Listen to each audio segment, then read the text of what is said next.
নীল colour যে ফর্মটা আছে এটা সংবিধান সংস্কার পরিষদ সদস্যদের শপথ ফর্ম। আমরা কেউ সংবিধান সংস্কার পরিষদের সদস্য হিসেবে নির্বাচিত হইনি। তাহলে বিএনপি সরকার গঠন করার পরে এর একটাও যদি বাস্তবায়ন না করে তাহলে আমরা কেমনে বিএনপিকে ধরবো বলেন? উনি বলেছেন শীঘ্রই জুলাই সনদ বাস্তবায়ন হবে।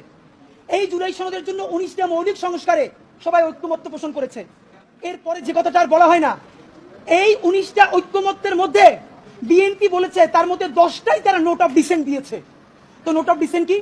নোট অফ ডিসেন্ট হলো আপাত দৃষ্টিতে আমি এটা মাইনে নিলাম, কিন্তু আমি আসলে এইটার সাথে একমত না।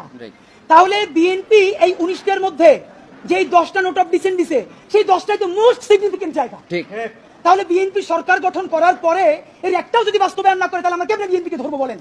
মানে আইনি বাধ্যবাধকতা কোথায়? বিএনপি তো তখন বলবে কেন ভাই আমি তো বলেই দিয়েছি স্বাক্ষর করার সময় যেখানে আমার দ্বিমত আছে, এখন আমি এটা পারতেছি না বাস্তবতায়। মজার ব্যাপার বলি, সরকারের কয়েক জায়গায় জিজ্ঞেস করেছি বলেন তো 19টা মৌলিক সংস্কারের মধ্যে আপনাদের কাছে একটা মোস্ট সিগনিফিকেন্ট কোনটা? তারা বলেছে সংসদের উচ্চকক্ষে পিআর ব্যবস্থা আনুপাতিক হারে। এবং আপনাদেরকে জানাই রাখি সংসদের উচ্চকক্ষে যে পিআর, বিএনপি এখানে নোট অফ ডিসেন্ট দিয়েছে।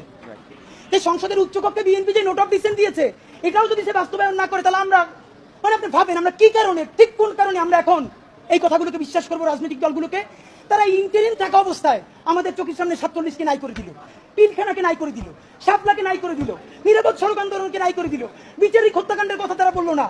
যেই তারা ক্ষমতার মসনদ পেয়ে যাবে এই কথা বলার পর যে আমরা আবার জেলে যাব না তার প্রমাণ কি আপনাদেরকে বলবো?